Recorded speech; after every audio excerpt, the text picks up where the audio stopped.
Magaling niya ng kuryente. Paano thank you? Thank you ng Spanish, gracias. Wow. Yeah. Gracias. Anong araw nga? Sabado. Gano'n. E paano makakita ka ng tao? Tao, gracias. Gracias. Grasa yun. Nakakainis. O, Oh. paano nagpasalamat ang French? Merci beaucoup. Merci beaucoup. Ganyan. Ganun talaga sila? Kailangan may parang may dahak. O, ganito. Paano pasalamat ang mga Bisaya? Daghang salamat. Oh, patay din ko. Let's go. Ganun. Alam ko na express. Aling Junisha! Aling Junisha! Aling Junisha! Bakit ka nang sumayo si Mami D? Tuturo. Takyo. Pag kami kalaban si Manny, ginagala. Kasi, I rebuke you. Nagpasalamat. di ba si Mami Junisha na ganyan? Oo. Yung tatay ko kasi ganyan yung maglakad. Bakit? Sabi ko kasi nung doktor, high blood siya. Umiwas daw siya sa itlog. Oo. Literal. Maglakad. Literal na itlog. Ibang itlog yun. Ay, may itlog pa yun. Ay, narinig ko si Madam. Ano yan? Kaya pala minsan ganyan din siya maglakad.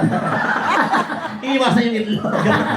Kanina nakita ko si Madam nakakita ng patatas, yung hindi pa balat, naalala daw niya si Daddy. Bakit? Sabi niya, "Ay, ganito kasi yung ano ng mister ko. Ay, ganyan kalaki, hindi ganyan kadumi."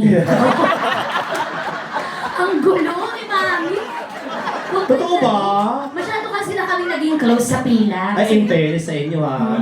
Kaya na-mention niya lang naman. Wala. Pero ang gusto ko sa lalaki yung ano, yung pagkatapos na ng basketball. Oh, ano yun? Yung iba yung amoy nun, sarap no? Lalaki.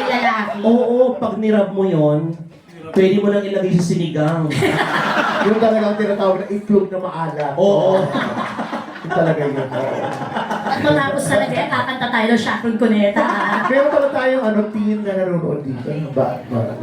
Ay, may batay. Sorry po. I'm so sorry if you're hearing certain things that are not appropriate. But it's normal. It's just body parts. Yeah. When it's in English, Ano yan, sir? sanay na daw siya. Ang talaga, Mukha kasing Inglesero, kaya in How old are English. you now? Actor social.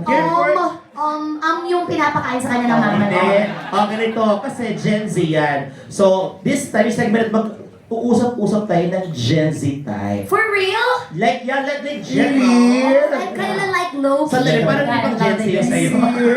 Oh my God, 6'7". Diba? Like, oh my God, where do you take your medicine talaga, no? Oh my gosh, like cringe, Bobby. What is your name? You say, what?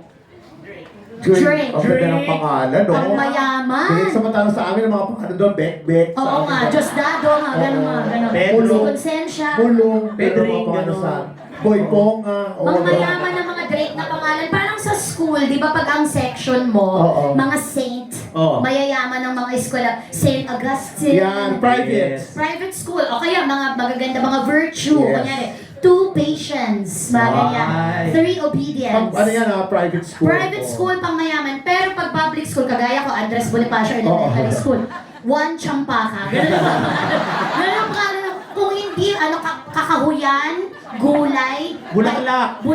Oo. 3 kakawate. Ganun. O kaya yung mga, meron mga masosyal. May mas social.